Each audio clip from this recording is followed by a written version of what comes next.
여러분 안녕하십니까? 장태동입니다. 모처럼 이렇게 실내에서 어싱에 대해서 이렇게 실내에 와서 일을 하니까 좀 좋은 것도 같네요. 바깥에 덥기도 해요. 저는 아침에 어싱을 이른 아침에 일어나서 하루 중에 가장 그 온도가 온화한 그런 시간을 택해서 주로 이제 한 5시 반에서 한 8시 그 사이에 주로 어싱을 하고 있습니다. 자, 오늘 제가 한번 그런 주제로 한번 여러분들을 만나볼까 합니다. 맨발 걷기 하면서 파상풍을 염려를 해서 파상풍 주사를 맞아야 되느냐, 이 문제에 여러 번 제가 질문을 받았어요, 댓글에. 그래서 안 맞아도 되는데, 그래서 그런 적을 했는데 저는 하여간 맞았어요. 지금부터 1년 4개월, 이제 제가 14개월 됐으니까 1년 2개월 전이죠. 1년 2개월 전에 맨발 걷기를 시작하면서 파상풍 주사를 맞아야 된다, 그렇게 많이 그런 자료들이 있어서 일단은 저는 동네 소아과 가서 백일해하고 디프테리아하고 파상풍하고 이렇게 같이 접종하는 게 46,000원인가 이렇게 주고 맞았어요. 그래서 지금 맞았는데 자주 이거에 대해서 질문을 하고 이래서 여러분도 상식적으로 파상풍이 꼭 어싱뿐만 아니라 이건 알아두면 좋겠다, 이런 생각이 들더라고요. 노년에 자칫하면은 그 면역이 약해졌다든지 갑자기 또 무슨 일로 해서 그게 폐렴하고 연결돼서 이래 또 갑자기 죽을 수도 있거든요. 그래서 이런 것은 좀 알아두면 좋겠다. 그래서 제가 오늘 이제 이거를 따로 시간을 한번 내는 거예요. 자, 파상풍을 일으키는 거는 박테리아 균이에요. 박테리아균. 그런데 그거는 그 혐기성 그람양성 간균이라고 그러는데 어려운 말이죠. 이거는 그냥 클로스트리디움, 네, 영어로 클로스트리디움이더라고요. 예, 그 균인데 이걸 그냥 우리가 파상풍이라고 이렇게 번역한 것 같아요, 우리나라 말로. 그래서 파상풍이다 이렇게 이제 통상 얘기를 하죠. 그런데 이건 박테리아균이다, 그거만 알고 계시고요. 지구상의 모든 흙에서 이 박테리아가 발견된다. 이게 이제 우리가 신경을 써야 될 부분이에요. 우리가 흙을 직접 밟으니까. 그리고 이제 그 직접 흙에서 이래 밟아서 이래 감염이 되거나, 또 동물의 그 대변이나 사람의 대변, 이제 동물의 뭐 우리 그 산에 가면은 동물의 변도 이렇게 밟을 수가 있잖아요. 그다음에 이제 흙을 이렇게 닳기만 해도 내 주변에 상처가 있으면은 이제 그게 문제가 되는 거예요. 안 찔려도. 그러니까 이거는 파상풍균이 그렇게 감염된다는 거. 그리고 흙 속에 산다고 보면 돼요, 거의가. 그리고 동물의 대변에서도 발견되고. 그러니까 동물에서 대변에서 발견된다는 얘기는 동물 몸에도 있는 거죠. 이게 파상풍균이 감염될 수 있는 거죠. 자, 그래서 주로 이제 언제 감염되냐면은 우리가 녹슨못에 이렇게 찔리거나 어떤 감염된 동물에 이렇게 물렸을 때 증상이 나타나게 돼요. 그래서 실제로 저희 집사람도 재작년에 이제 광교산에 제일 높은 게 실호봉인데 거기 꼭두백이 올라가니까, 산 꼭두백이 그 680몇 미터인가 이래요, 높이가.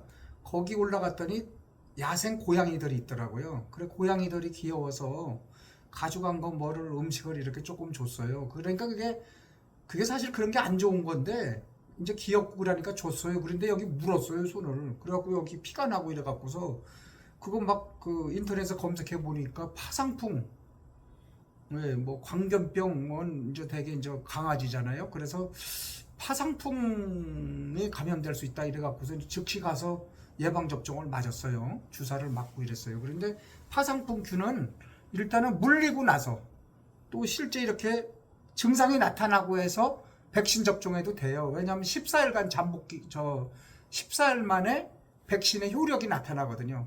항체가 형성되는 거죠, 14일 지나면은. 그래서 일단 물렸다, 내가 예방주사를 안 맞았다 하면은, 뭐 물렸다 찔렸다 그러면은 일단 파상풍 주사는 곧장 맞으러 가야 된다, 이런 얘기를 제가 말씀을 드리는 거예요. 자, 그리고 이제 되게 어릴 때 이거를 다 맞아왔어요, 우리가. 그런데 이제 우리 세대쯤은 안 맞았을 가능성이 많아요, 우리 세대는. 그러면 이것은 안 빠졌다고 관주를 해야 될 거예요. 한 50 넘은 사람들은. 그 당시에 뭐 이거 파상풍 주사 제대로 맞았겠어요? 뭐 소아마비 정도 이런 거는 맞았던 것 같아요. 뭐 100일에 이런 거. 디프테리아도 맞긴 맞은 것 같은데 파상풍은 그때 어떻게 됐는지 기억이 안 나요. 그래서 저도 바로 파상풍을 맞았어요. 소아과 가서 맞았는데 이게 이제 그 유효 기간이 10년 간답니다.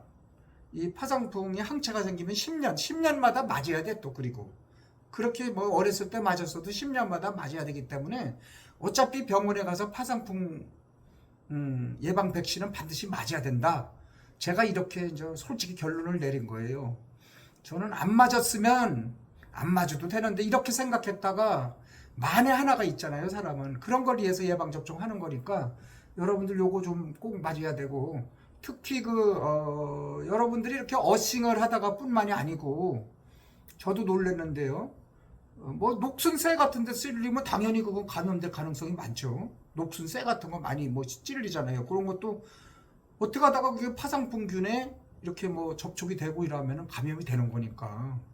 뭐 흙을 만지고 우리가 흙을 만지는 게 항상 그 이제 어싱이니까 이건 무조건 맞아야 된다. 그렇게 하고요. 그다음에 이제 여러분들은 문신 같은 거는 이제 노년에는 잘 안 하는데 문신이나 피어싱 뭐 뜯고 이렇게 하는 거 그런 거를 위생적인 환경에서 안 하고 할 때 또 특히 야외에서 넘어져서 상처가 났을 때 그렇게 발생하는 증상이다 이거야. 그래서 많이는 발생하지는 않는데 한 20건 정도가 보고가 됐대요. 그러면 20건 정도 보고되면 전 적지 않다고 봐요, 그게. 왜냐하면 실제 땅에 넘어져서 찔려서 이렇게 그 감염까지 이루어서 문제가 파상풍균으로 해서 문제가 되는 경우니까. 그래서 여러분들이 그 야외에서 넘어졌을 때도 위험하고 하니까 어쨌든 간에 파상풍균은 맞아야 된다 이런 말씀을 제가 드리고요. 그게 이제 잠복기가 참고로 아시면은 한 24시간 이내 잠복을 보통 이렇게 하다가 이제 발현이 되는데 어떤 경우는 뭐 30일 이상 잠복해서 나타나기도 한대요, 파상풍균이. 그러니까 언제 어느 때 감염돼서 그게 증상이 나타날지 모르니까 일단은 맞아두는 게 정답이다. 이렇게 말씀드릴 수 있습니다. 그리고 그 뭐 두통도 나타나고 그런데 이제 근육이 수축되고 이완되고 뭐 여러 가지 통증, 두통, 미열 뭐 이래서 상당히 심각한 것 같아요, 증상이. 그래서 파상풍에 걸리는 사람들 여러 가지 제가 자료를 보니까 10%에서 90%가 죽는다고 나와요. 그러면 이거 죽는 거야, 걸리면 죽는다 이렇게 생각해야지. 10%, 90%가 나한테 와도 내가 죽는 거고 10%가 나한테 걸리면은 그 나도 10% 안에 죽는 거야. 그러니까 프로수 이런 거 따지지 말고 파상풍균에 걸리면 죽을 수 있다 이렇게 생각해야 돼요. 복잡하게 생각하면 안 돼요, 여러분들. 그래서 이렇게 이제 그래서 하여간 10년마다 한 번씩은 여러분들이 맞아줘야 된다. 10년마다. 그래서 여러분들이 기억이 가물가물하면은 보건소, 이게 보건소 가서 맞으면 제일 좋다고 그래요. 보건소. 그다음에 동네 의원 중에 소아과가니까 있더라고요.